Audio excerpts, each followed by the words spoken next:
নমস্কাৰ আপোনালোক সকলোকে পুনৰবাৰ স্বাগতম নজনাই মজিদ বন্ধুসকল বলগতে চাওক আজি 9টা গুৰুত্বপূৰ্ণ খবৰ। প্ৰথমটো খবৰ, সাৱধান ৰাজ্যবাসী, যিকোনো মুহূৰ্তত ভূটানৰ পৰা নামি অহা পানীয়ে বুৰাই পেলাব পাৰে সমগ্ৰ ৰাজ্য, কিয়নো আজিৰ পৰা ভাৰত ভূটান সীমান্তত হ'ব ধাৰাসাৰ বৰষুণ আৰু মুখলধাৰ বৰষুণৰ মাজতে যিকোনো মুহূৰ্তত হ'ব পাৰে ডাৱৰ বিস্ফোৰণ।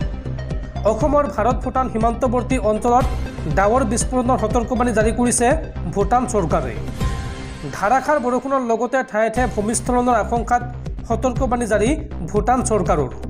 আৰু ভূটানৰ পাহাৰৰ পৰা বৈ অহা পানীয়ে অসমৰ সীমান্তৱৰ্তী অঞ্চল জলমগ্ন কৰাৰ শংকাত সাৱধান হ'বলৈ আহ্বান জনাইছে ভূটান চৰকাৰে। এই লৈ এক বিবৃতিত ৰাজ্যবাসীক সাৱধান হ'বলৈ আহ্বান জনাইছে। অসমৰ ভাৰত ভূটান সীমান্তত যিকোনো মুহূৰ্তত ডাৱৰ বিস্ফোৰণৰ ফলত অসমত বানপানী হোৱাৰ আশংকা ব্যক্ত কৰিছে ভূটান চৰকাৰে।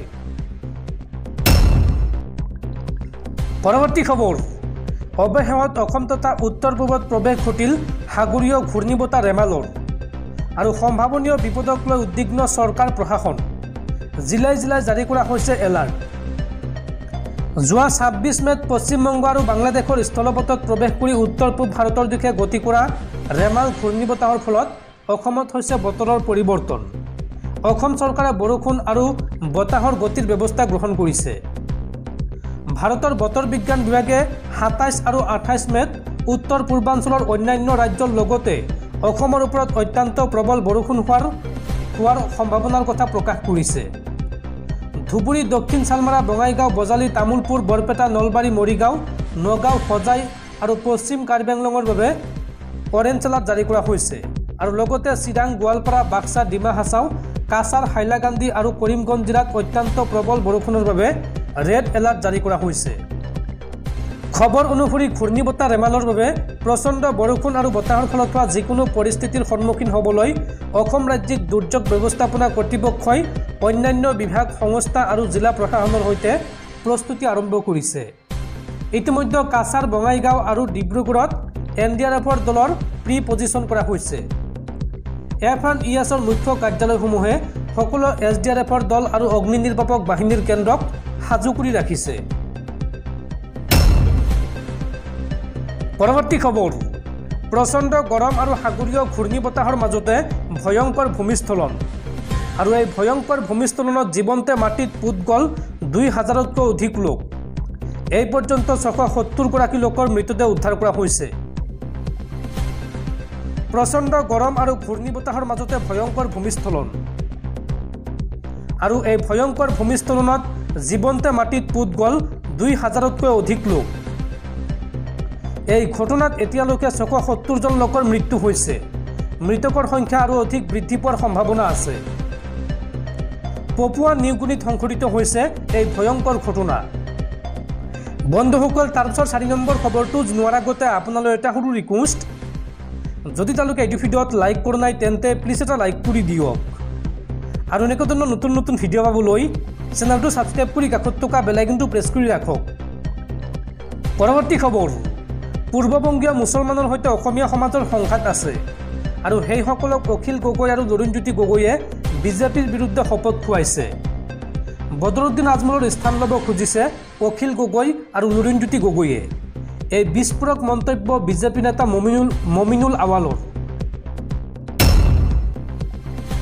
পৰৱৰ্তী খবৰ, সমাপ্ত হ'ল IPL 2024 আৰু এইবাৰ IPL অনুষ্ঠিত হোৱা ষ্টেডিয়ামৰ গ্ৰাউণ্ড ষ্টাফলৈ BCCIৰ বিশেষ সন্মান।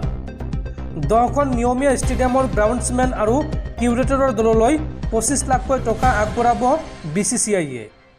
লগতে 3খন অতিৰিক্ত ষ্টেডিয়ামৰ গ্ৰাউণ্ড ষ্টাফ আৰু কিউৰেটৰৰ দলে পাব 10 লাখকৈ টকা। পৰৱৰ্তী খবৰ, দেশত সংঘটিত হৈছে আন এক জঘন্য কাণ্ড। এইবাৰ অনলাইন এপযোগে মহিলাৰ কণ্ঠ সৃষ্টি কৰি জলপানী দিয়াৰ প্ৰলোভনেৰে মাতি আনি যুৱতীক ধৰ্ষণ কৰিলে 7জনকৈ যুৱকে। এহাতে যদি প্ৰযুক্তি আশীৰ্বাদ আৰু আনহাতে ই অভিশাপো। প্ৰযুক্তিৰ দুৰ্ব্যৱহাৰ কৰি অপৰাধ সংঘটিত কৰাৰ ঘটনা দিনক দিনে দেশত বৃদ্ধি পাইছে। ঘটনাৰ বিৱৰণ মতে অনলাইন এপৰ দ্বাৰা নিজৰ কণ্ঠ নাৰী কণ্ঠলৈ ৰূপান্তৰ কৰি বিভিন্ন যুৱতীলৈ ফোন কৰে কেইজনমান যুৱকৰ এটা দলে আৰু তাৰ পিছত যুৱতীসকলক নিৰ্দিষ্ট ঠাইলৈ মাতি আনি দলবদ্ধ ধৰ্ষণ কৰে যুৱককেইজনে। মধ্যপ্ৰদেশৰ সিদ্ধি জিলাত সংঘটিত হৈছে এই ভয়াৱহ ঘটনা। শেহতীয়াকৈ এগৰাকী জনজাতীয় যুৱতীয়ে আৰক্ষীক ধৰ্ষণৰ অভিযোগ দিয়ে আৰু ইয়াৰ পিছতে আৰক্ষীয়ে তদন্ত আৰম্ভ কৰে। জানিব পৰা মতে দলটোৱে এনেদৰে বহু যুৱতীক ধৰ্ষণ কৰিছে। জানিব পৰা মতে এই ঘটনাৰ লগত জড়িত কেইবাজনো অভিযুক্তক ইতিমধ্যে গ্ৰেপ্তাৰ কৰিছে আৰক্ষীয়ে। আৰু এই ঘটনাৰ পিছতে চাইবাৰ সেলে বিশেষ সতৰ্কবাণী জাৰি কৰিছে। এই অপৰাধৰ তদন্তৰ বাবে মধ্যপ্ৰদেশৰ মুখ্যমন্ত্ৰী মোহন যাদৱে 9জনীয়া বিশেষ তদন্তকাৰী দল গঠনৰ নিৰ্দেশ দিছে। পৰৱৰ্তী খবৰ, সাৱধান, পুনৰ ভয়ংকৰ গতিত আহি আছে সাগৰীয় ঘূৰ্ণীবতাহ। কাল ঘূৰ্ণী ৰেমালক লৈ গুৱাহাটীকে ধৰি ৰাজ্যৰ কেইবাখনো জিলাত সতৰ্কবাণী জাৰি। আৰু ঘূৰ্ণীবতাহ ৰেমালৰ বাবে ব্ৰহ্মপুত্ৰ নদীত মাছ মৰাত নিষেধাজ্ঞা জাৰি কৰা হৈছে। বিপদৰ আশংকাত সাজু হৈছে ৰাজ্যৰ প্ৰশাসন। কাল ঘূৰ্ণী ৰেমালক লৈ ৰাজ্যৰ কেইবাখনো জিলাত সতৰ্কতা জাৰি। গুৱাহাটী মহানগৰীত বিশেষ নিৰ্দেশনা জাৰি প্ৰশাসনৰ। টাস্ক ফৰ্চ আৰু উদ্ধাৰকাৰী দলক সাজু হৈ থাকিবলৈ নিৰ্দেশ দিছে চৰকাৰে। আৰু যিকোনো পৰিস্থিতিৰ সৈতে মোকাবিলা কৰিবলৈ সাজু হৈছে ৰাজ্যৰ প্ৰশাসন। গুৱাহাটীত যিকোনো মুহূৰ্তত কৃত্ৰিম বানৰ লগতে ভূমিস্খলনৰ সম্ভাৱনা আছে। এই সন্দৰ্ভত অগ্নি নিৰ্বাপক বাহিনীকো সাজু কৰি ৰখা হৈছে দুৰ্যোগ প্ৰশমনৰ বাবে। কামৰূপ জিলাত এতিয়া সাধাৰণ জনতাই নাপাব ফেৰী সেৱা। সকলো বিভাগীয় আৰু ব্যক্তিগত নাও চলাচল বন্ধ ঘোষণা কৰা হৈছে গুৱাহাটীত। প্ৰবল বৰষুণৰ প্ৰতি লক্ষ্য ৰাখি প্ৰশাসনে জাৰি কৰিছে এই নিৰ্দেশনা। আৰু ব্ৰহ্মপুত্ৰৰ লগতে ইয়াৰ উপনৈসমূহত বৰ্তমান মাছ মৰা নিষিদ্ধ ঘোষণা কৰা হৈছে। ঘূৰ্ণীবতাহ ৰেমালৰ বাবেই এই নিষেধাজ্ঞা জাৰি কৰিছে ৰাজ্য চৰকাৰে। পৰৱৰ্তী খবৰ, এইবাৰ কাৰ হ'ব চৰকাৰ, বিজেপি নে কংগ্ৰেছৰ? ফলাফল ওলোৱাৰ পূৰ্বে 1 জুনত ইণ্ডিয়া মিত্ৰজোঁটৰ জৰুৰী বৈঠক। অহা 4 জুনত লোকসভা নিৰ্বাচনৰ ফলাফল ঘোষণা কৰা হ'ব। আকৌ এবাৰ মোদী চৰকাৰ নে সকলো হিচাপ নিকাচ ওলোটা হ'ব এইবাৰ? সলনি হ'ব নেকি ভোটৰ সমীকৰণ? ইণ্ডিয়া মিত্ৰজোঁটে চৰকাৰ গঠন কৰিবনে?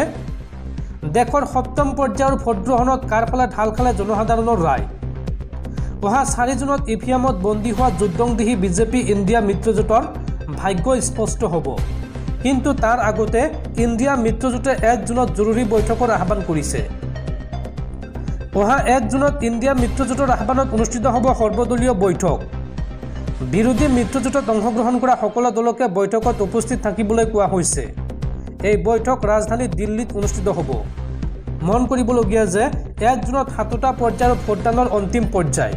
সূত্ৰ অনুসৰি নিৰ্বাচনৰ ফলাফলৰ 4 দিন পূৰ্বে এই বৈঠক নিঃসন্দেহে তাৎপৰ্যপূৰ্ণ।